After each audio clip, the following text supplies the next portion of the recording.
Hello friends, good morning and welcome back to my channel. This is Priyanka and this video is related to CTET and other competitive examinations.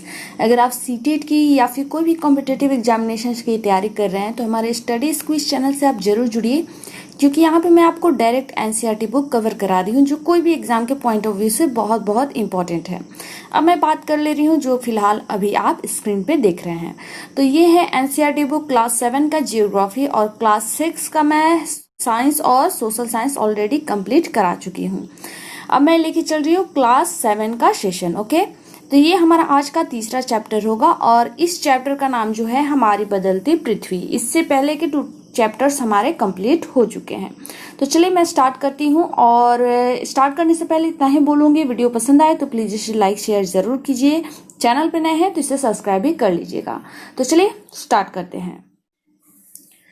स्थल मंडल अनेक प्लेटों में विभाजित है जिन्हें स्थल मंडलीय प्लेट कहते हैं। नोट डाउन करते जाइएगा, स्क्रीनशॉट फिलहाल आप लोग लेते जाइए। आपको यह जानकर आश्चर्य होगा कि ये प्लेट हमेशा धीमी गति से चारों तरफ घूमती रहती है। प्रत्येक वर्ष केवल कुछ मिलीमीटर के लगभग पृथ्वी के अंदर पिघले हुए मैग्मा में होने वाली गति के कारण ऐसा होता है। चैप्टर जो 2 था वो पृथ्वी के अंदर कौन कौन से भाग होते हैं इसके बारे में जानकारी दी गई थी। आप पहले उस वीडियो को देख लीजिए, उसके बाद इसको देखिएगा तो ज्यादा बेटर समझ में आएगा। ओके, प्लेलिस्ट पे जाइएगा, टोटल वीडियोस आपको वहां पे मिल जाएंगे। आगे है, पृथ्वी के अंदर पिघला हुआ मैग्मा एक वृत्तीय रूप में घूमता रहता है जैसा कि क्रियाकलाप में दिखाया गया है। प्लेट की इस गति के कारण पृथ्वी की सतह पर परिवर्तन होता है। पृथ्वी की गति को उन बलों के आधार पर विभाजित किया गया है जिनके कारण ये गतियां उत्पन्न होती हैं। जो बल पृथ्वी के आंतरिक भाग में घटित होते हैं उन्हें अंतर्जनित बल यानी एंडोजेनिक फोर्स कहते हैं। एवं जो बल पृथ्वी की सतह पर उत्पन्न होते हैं उसे बहिर्जनित बल यानी एक्साजोनिक फोर्स कहते हैं।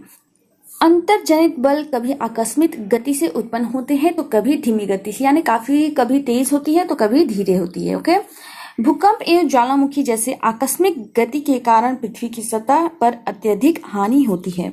ये साइड में जो देख रहे हैं इसको मैं लास्ट में कंप्लीट कराऊंगी। ओके, क्योंकि आपको ऐसे अलग अलग पार्ट में बढ़ जाता है तो ज्यादा समझ में नहीं आता है। फिलहाल आप स्क्रीनशॉट लेते जाइएगा। पृथ्वी की गतियां यहाँ पे दिखाए गए हैं, अंतर्जनित बल और बहिर्जनित बल। अंतर्जनित बल में आकस्मिक बल और पटल विरूपण बल यहाँ पे दिखाया गया है। आकस्मिक बल में आ जाएगा भूकंप, ज्वालामुखी और भूस्खलन। इसको नोट डाउन कीजिएगा, बहुत इंपॉर्टेंट है, खासतौर पे जो सीटेट के स्टूडेंट्स हैं, जो एसएसटी के अपना सब्जेक्ट एसएसटी को जो अपना सब्जेक्ट चुने हुए हैं उनके लिए बहुत इंपॉर्टेंट है। ओके, तो यहाँ पे आप लोग देख सकते हैं। और पटल विरूपण में आता है पर्वत निर्माणकारी बल। अब बहिर्जनित बल में आ जाता है अपरदन और निक्षेपण। जैसे अपरदन निक्षेपण में कौन कौन से आते हैं? नदी, बहता जल, नदी का जो बहता हुआ जल होता है, पवन हवा जो होती है, समुद्री तरंग जो उठती है और हिमनद। ठीक है, अब इसको आप स्क्रीनशॉट ले लीजिए। अब मैं बढ़ जाती हूँ आगे। ज्वालामुखी भूपटी पर एक खुला ऐसा छिद्र होता है जिससे पिघले हुए पदार्थ अचानक बाहर निकलते हैं। यहाँ पे देखिए पिघला हुआ मैग्मा है, यहाँ पे देख रही है, और ये ऊपर से जाके और यहाँ पे गैस का राव जो है वो निकलता है। और ये जो मुख होता है, ज्वालामुखी का मुख होता है, उसे हम क्रेटर बोलते हैं। ओके, और यहाँ पे कुछ छिद्र के द्वारा भी जो बाहर निकलते हैं उसे निकास वेंट कहते हैं।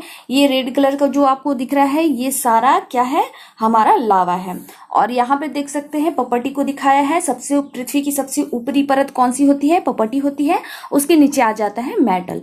चैप्टर 2 में मैंने ऑलरेडी सबको कवर करा चुकी हूँ। ठीक है, आगे है यहाँ पे, इसी प्रकार स्थल मंडलीय प्लेटों की गति करने पर पृथ्वी की सतह पर कंपन होता है। यानी प्लेट जब जब घूमते हैं और जब आपस में टकराते हैं तो उससे कंपन उत्पन्न होता है जिसे हम लोग भूकंप कहते हैं। यह कंपन पृथ्वी के चारों ओर गति कर सकता है। इस कंपन को भूकंप कहते हैं।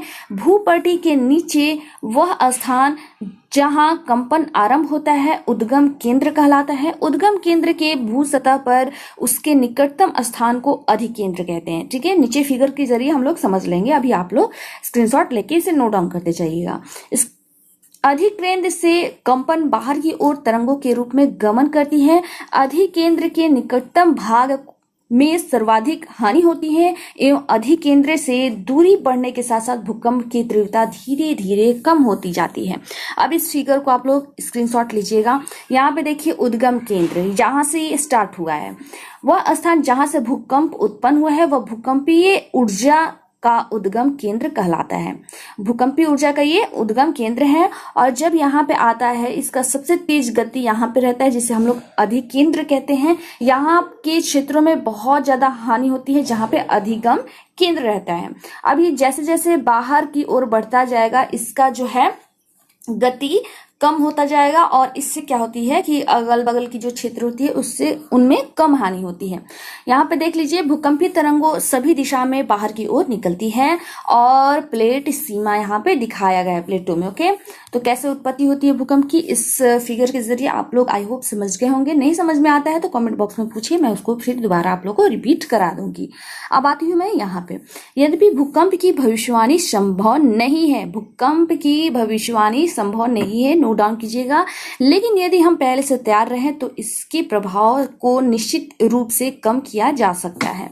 स्थानीय लोग कुछ सामान्य तरीकों से भूकंप की संभावना का अनुमान लगाते हैं, जैसे जानवरों का व्यवहार का ध्यान, तालाबों में मछलियों की उत्तेजना, सांपों का धरातल पर आना। तो इसको नोट डाउन कीजिएगा सीटेट वालों के लिए कि हम लोग भूकंप आने से पहले किन किन चीजों से उसके बारे में जान सकते हैं। तो इसको ये ऑप्शन में आ सकता है, इसको नोट डाउन कीजिएगा। देखिए गुजरात में भूकंप द्वारा विनाश कैसे हुआ था फिगर के द्वारा आप समझ सकते हैं। अब भुज में भूकंप के झटके, इसको आप स्क्रीनशॉट लेके पढ़ लीजिएगा। और मैं आती हूँ क्रियाकलाप, ये भी कोई इंपॉर्टेंट नहीं है। अब भूकंप से बचाव की तैयारी, इसको भी आप लोग स्क्रीनशॉट ले लीजिएगा। मैं इसे बड़ा कर दे रही हूँ, स्क्रीनशॉट लेके पढ़ लीजिएगा, ठीक है। अब मैं आती हूँ आगे, जो इंपॉर्टेंट है मैं बताते जाऊंगी, आपको खुद से भी वर्क करने की जरूरत है। हर एक चीज मैं कवर नहीं कराती हूँ। मैं ऑलरेडी पिछले वीडियो भी अगर आप मेरे देखे होंगे तो उसमें मैं बोलती हूँ कि कुछ वर्क आपको भी करने पड़ेंगे। अब मुख्य स्थलाकृतियों के बारे में हम लोग जान लेते हैं। अपक्षय एवं अपर्दन नामक दो प्रक्रमों द्वारा दृश्य भूमि लगातार विघटित होती रहती है। पृथ्वी की सतह पर शैलों के टूटने से अपक्षय की क्रिया होती है, ठीक है, याद रखिएगा। पृथ्वी की सतह में शैल जो टूटे हैं उससे अपक्षय की क्रिया होती है। भूदृश्य पर जल, पवन एवं हिम जैसे विभिन्न घटकों के द्वारा होने वाले क्षय को अपर्दन कहते हैं, ये भी नोट डाउन कीजिएगा। हालांकि मैं क्लास 6 में ऑलरेडी ये सब पढ़ा चुकी हूँ। वायु द्वारा आदि अपर्दित पदार्थों को एक स्थान से दूसरे स्थान पर ले जाते हैं और फलस्वरूप एक स्थान पर निक्षेपित करते हैं। अपर्दन और निक्षेपण की ये प्रक्रम पृथ्वी के धरातल पर विभिन्न स्थलाकृतियों का निर्माण करती है। नदी के कार्य कौन कौन से हैं ये भी देख लेते हैं। नदी के जल से दृश्य भूमि का अपर्दन होता है। जब नदी किसी खाड़े ढल वाले स्थान से अत्यधिक कठोर शैल या खड़े ढाल वाली घाटी में गिरती है तो यह जल प्रपात बन जाती है। यहाँ पे जल प्रपात को दिखाया गया है फिगर में, आप देख के समझ लीजिए। खड़े ढाल से डायरेक्ट जो नीचे गिरती है या कोई घाटी से नीचे गिरती है उसे जल प्रपात कहते हैं। जब नदी मैदानी क्षेत्र में प्रवेश करती है, यानी जब वो खड़े ढाल से गिर के और मैदानी क्षेत्र में प्रवेश करती है तो वह मोड़दार मार्ग पर बहने लगती है, जैसा कि यहाँ पे आप फिगर में देख रहे हैं। ओके, नदी के इन्हीं बड़े मोड़ों को विसर्प कहते हैं, यानी विसर्प में क्या होता है, सांप, ठीक है। तो वो सांपों की तरह चूंकि मूर्ति है इसलिए इसका नाम विसर्प पड़ा है, याद रखिएगा। इसके बाद विसर्पों के किनारों पर लगातार अपर्दन एवं निक्षेपण शुरू हो जाता है। विसर्प लूप के सिरे निकट आ जाते हैं। समय के साथ विसर्प लूप नदी से कट जाते हैं और एक अलग झील बनाते हैं जिसे चाप झील कहते हैं। चाप झील से सीटेज में काफी बार क्वेश्चंस आ चुके हैं, आप लोग नोट डाउन कीजिएगा, बहुत इंपॉर्टेंट है। कभी कभी नदी अपने तटों से बाहर बहने लगती है, फलस्वरूप निकट क्षेत्रों में बाढ़ आ जाती है। बाढ़ के कारण नदी के तटों के निकटवर्ती क्षेत्रों में महीन मिट्टी एवं अन्य पदार्थों का निक्षेपण करती है। ऐसी मिट्टी एवं पदार्थों को अवसाद कहते हैं। इससे समतल उपजाऊ बाढ़कृत मैदान का निर्माण होता है। नदी के उत्थित तटों को तटबंध कहते हैं। समुद्र तक पहुंचते पहुंचते नदी का प्रभाव धीमा हो जाता है तथा नदी अनेक धाराओं में विभाजित हो जाती है, जिनको वितरिका कहते हैं। सबको आप स्क्रीनशॉट लेते जाइए, एक एक चीज यहाँ पे इंपॉर्टेंट है, ठीक है। यहाँ नदी इतनी धीमी हो जाती है कि यहाँ अपने साथ लाए मलबे का निक्षेपण करने लगती है। प्रत्येक वितरिका अपने मुहाने का निर्माण करती है। सभी मुहानों के अवसादों के संग्रह से डेल्टा का निर्माण होता है। तो मुख्य नदी यहाँ से इंटर कर रही है और धीरे धीरे अलग अलग क्षेत्रों में ये बढ़ जाती है, तो जिसे हम लोग क्या कहते हैं, वितरिका कहते हैं। अब मैं आपको ले आती हूँ यहाँ पे, इसको भी समझ लेते हैं। ये नदी है, ठीक है। बाढ़कृत मैदान में नदी द्वारा निर्मित स्थलाकृतियां, ये सर्प, इसको क्या कहते हैं, विसर्प कहते हैं। यहाँ पे देख सकते हैं विसर्प को दिखाया गया है। ये अलग जब झील बन जाती है अलग बह के, तो इसे चाप झील कहते हैं। यहाँ पे तटबंध देख सकते हैं, ये बाढ़ी इलाका यहाँ पे दिखाया गया है। अब आती हूँ यहाँ पे समुद्री तरंग के कार्य। समुद्री तरंग के अपर्दन एवं निक्षेपण तट स्थलाकृतियां बनाते हैं। समुद्री तरंगे लगातार शैलों से टकराती रहती है, जिससे दरार विकसित होती है। यहाँ पे फिगर में आप लोग अच्छे से देख रहे होंगे और समझ भी रहे होंगे। समय के साथ साथ ये बड़ी और चौड़ी होती जाती है। इनको समुद्री गुफा कहते हैं। इन गुफाओं के बड़े होते जाने के कारण इनमें केवल छत ही बसती है, जिससे तटीय मेहराब कहते हैं। लगातार अपर्दन छत को भी तोड़ देता है और केवल दीवारें बसती हैं। दीवार जैसी आकृतियों को स्टैक कहते हैं। समुद्री जल के ऊपर लगभग ऊर्ध्वाधर उठे हुए ऊंचे शैलों तटों को समुद्र भृगु कहते हैं। समुद्री तरंगे किनारों पर अवसाद जमा कर समुद्री पुलिन का निर्माण करते हैं। एक एक लाइन यहाँ पे इंपॉर्टेंट है, कोई भी छोड़ने लायक नहीं है। अब आती हूँ मैं इस फिगर के बारे में बात कर रही हूँ। यहाँ पे देखिए बार बार जब ये, इसके बारे में पहले बात कर ले रही हूँ। जब बार बार ये तरंगे शैलों से टकराती है, तब ये एक छेद जैसा यहाँ पे बन जाता है, गुफा का निर्माण हो जाता है, जिसे ये समुद्री गुफा कहते हैं। और जब ये टूटते टूटते बिल्कुल आर पार हो जाता है, तब ये एक छत का निर्माण करती है, जिसे हम क्या कहते हैं, तटीय मेहराब। अब क्या होता है कि जब ये टकराते टकराते शैल से और ये भी इसमें दरार उत्पन्न हो जाता है, यानी ये अलग अलग, यहाँ पे आप देख रहे हैं ये अलग अलग हो जाए, ये पार्ट और ये पार्ट दोनों भाग अलग हो जाए, जैसा कि यहाँ पे फिगर में यहाँ पे देख रहे हैं। और सिर्फ दीवार बचती है, तो उससे क्या कहते हैं, स्टैक कहते हैं। तो आप लोग समझ गए होंगे, फिगर के द्वारा भी दिखाया गया यहाँ पे और लिख के भी बता दिया गया है। अब आते हैं हिमनद के कार्य के बारे में जान लेते हैं। हिमनद अथवा हिमानी बर्फ की नदियां होती हैं, ये भी नोट डाउन कीजिएगा। हिमनद अपने नीचे की कठोर चट्टानों से गोलाश्मी मिट्टी और पत्थरों को अपरदित कर देती है।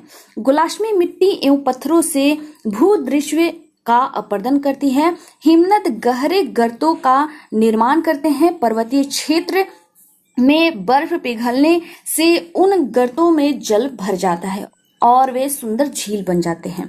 हिमनद के द्वारा लाए गए पदार्थ जैसे छोटे बड़े शैल, रेत एवं तलछट मिट्टी निक्षेपित होते हैं। ये निक्षेप हिमनद हिमूड का निर्माण करते हैं। तो इसको भी नोट डाउन कीजिएगा, स्क्रीनशॉट लेते जाइए आप लोग, देख के फिगर को भी और माइंड में बैठाते जाइए। अब पवन के कार्य क्या है, इसको भी हम लोग जान लेते हैं। क्या आपने कभी रेगिस्तान देखा है? बालू टिब्बे के कुछ चित्र एकत्र करने का प्रयास कीजिए। फिगर को आप लोग देख सकते हैं, बालू टिब्बे कैसे होते हैं। रेगिस्तान में पवन अपरदन एवं निक्षेपण का प्रमुख कारक है। रेगिस्तान में आप छत्रक के आकार के शैल देख सकते हैं, जिन्हें सामान्यतः छत्रक शैल कहते हैं। पवन शैल के ऊपरी भाग की अपेक्षा निचली भाग को आसानी से काटती है, इसलिए ऐसे शैल के आधार संकीर्ण एवं शीर्ष विस्तृत होते हैं। पवन चलने पर यह अपने साथ रेत को एक स्थान से दूसरे स्थान पर पहुंचाती है। जब पवन का बहाव रुकता है तो यह रेत गिरकर छोटी पहाड़ी बनाती है। इनको बालू टिब्बा कहते हैं, जैसा कि चित्र 3.10 में आप लोग देख सकते हैं। जब बालू कण महीन एवं हल्के होते हैं तो वायु उनको उठाकर अत्यधिक दूर ले जा सकती है। जब ये बालू कण विस्तृत क्षेत्र में निक्षेपित हो जाते हैं तो इसे लोएस कहते हैं। चीन में एक विशाल लोएस निक्षेप पाए जाते हैं। सीटेट में काफी इनसे क्वेश्चंस आए हैं, एक एक लाइन यहाँ पे इंपॉर्टेंट था। आई होप आप सभी इसको स्क्रीनशॉट लेते गए होंगे। अब आती हूँ यहाँ पे अभ्यास को मैं हर एक वीडियो में आप लोगों से रिक्वेस्ट करती हूँ, आप इसे ज़रूर देखिए, एक बार इसको करने की कोशिश कीजिए। ये समझ के चलिए रिकॉल है। इसको करने से क्या फ़ायदा होता है, मैं हर एक वीडियो में चूंकि रिपीट करती हूँ ये बात, फिर रिपीट कर रही हूँ कि इसको आप जब करते हो तो जो चीज़ आप चैप्टर पढ़ने के दौरान आपको याद नहीं है या फिर जो चीज़ आप भूल गए हो, जिस पे ध्यान नहीं गया है आपको, क्वेश्चन के दौरान अगर वो आ जाता है तो आपको करने की मजबूरी पड़ जाती है कि आप फिर से उसे दोहराएं। तो और इससे क्वेश्चंस भी बनते हैं। हाँ, हालांकि सीटेट थोड़ा मोड़ तोड़ के क्वेश्चन पूछता है, लेकिन इन्हीं से भी क्वेश्चन आ सकते हैं, तो इसलिए इसको आप जरूर कीजिएगा। अब मैं आप लोग को ले चलती हूँ ऊपर, जो मैं सबको स्किप करके आई थी। आओ करके सीखिए, ये कोई इंपॉर्टेंट नहीं है, मैं आपको लाती हूँ यहाँ पे। क्या आप जानते हैं विश्व में हजारों छोटे छोटे जलप्रपात हैं। सबसे ऊंचा जलप्रपात दक्षिण अमेरिका के वेनेजुएला का एंजल जलप्रपात है। अन्य जलप्रपात उत्तरी अमेरिका में कनाडा तथा संयुक्त राज्य अमेरिका की सीमा पर स्थित नियाग्रा जलप्रपात है और अफ्रीका में जाम्बिया एवं जिम्बाब्वे की सीमा पर स्थित विक्टोरिया जलप्रपात है। नोट डाउन कीजिएगा, जीके जीएस आप लोग इधर उधर पढ़ते हो, सब एनसीईआरटी बुक में समाये हुए हैं। ओके, नियाग्रा जलप्रपात को यहाँ पे दर्शाया गया है। अब ले चलती हूँ और ऊपर आप लोगों को, यहाँ पे एक और दिया गया है। क्या आप जानते हैं भूकंप का मापन एक यंत्र से किया जाता है जिसे भूकंप लेखी कहते हैं। भूकंप की तीव्रता रिएक्टर स्केल से मापी जाती है। जिस भूकंप की तीव्रता 2.0 अथवा उससे कम होती है उसका प्रभाव नहीं के बराबर होता है। जिस भूकंप की तीव्रता 5 होती है वह वस्तुओं के गिरने से क्षति पहुंचा सकता है।